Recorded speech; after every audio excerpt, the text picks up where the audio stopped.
গেছে যে গাছগুলো তো নিতে হবে। ফর্সা হয়ে গেছে একবারে, সকাল হয়ে গেছে। তখন আমি একা গাছের কাছে দাঁড়ায় আছি।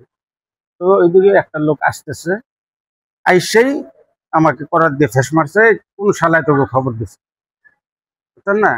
তখন ওই পাশাপাশি করে আমার হাতে লাঠি ছিল, আমি এক হাতেই একটা বাড়ি দিছি। কিন্তু করার দিয়ে কাটার পরেও আমি কিন্তু তার সাথে লড়াই করছি। কিন্তু ওর নিয়ত ছিল করারটা মাথায় বাজানো, মাথায় যেখানে কাটছে। ফারুক সাহেব উনি একা ছত্রভঙ্গ হয়ে যায় এবং একটা কাঠের গাড়ি ধরে। সেখানে লোকজন, আমরা যেতে যেতেই দেখা যাচ্ছে যে ফারুক সাহেবকে হাতের করার দ্বারা তাদেরকে আঘাত করে এবং গাছ ফেলে রেখে ভ্যান গাড়ি নিয়ে চলে যায়। আমরা আসামি পাইনি। বাধা দেয়, বাধা দেওয়ার কারণে উনি ওই গাছের যে গাছ কাটার সরঞ্জাম করার করার দ্বারা আহত হয়। আহত হওয়ার পরে পরবর্তীতে পরবর্তীতে ওনাকে স্থানীয় উপজেলা স্বাস্থ্য কমপ্লেক্সে নিয়ে যাওয়ার পরে ওখান থেকে ওনার রেফার করে যে না, এটা সম্ভব না, এখানে সম্ভব হচ্ছে না। পরে ওই তাজউদ্দিন মেডিকেল কলেজ হাসপাতালে নিয়ে আসে।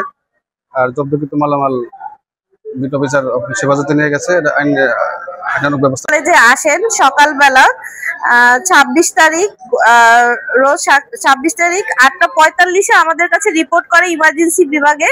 সেখান থেকে আমাদের কাছে সার্জারি বিভাগে এসে পৌঁছায় 11:40 এবং তৎক্ষণাৎ আমরা কর্তব্যরত চিকিৎসক তাকে যথাযথ চিকিৎসার মাধ্যমে তার প্রাইমারি চিকিৎসা দেই এবং এর পরবর্তীতে তাকে অপারেশন থিয়েটারে নিয়ে গিয়ে তার সার্জিক্যাল টয়লেটিং করা হয়। যেহেতু ওখানে জখম থাকে, সেই জখমটা সার্জিক্যাল টয়লেটিং করা হয় এবং বাম পাশে জখমে ওখানে যত ব্লিডিং পয়েন্ট ছিল ওগুলা সিকিউর করা হয় এবং রক্তপাত বন্ধ করা হয়। বর্তমানে রোগী স্টেবল আছে এবং আমরা তাকে একটা প্লাস্টার দিয়ে দিয়েছি হাতে, যাতে এটার রক্তপাত কোনো ধরনের শুরু না হয় এবং তাকে এক্সরের জন্য অ্যাডভাইস করা হয়েছে। বর্তমানে রোগী ভালো আছে।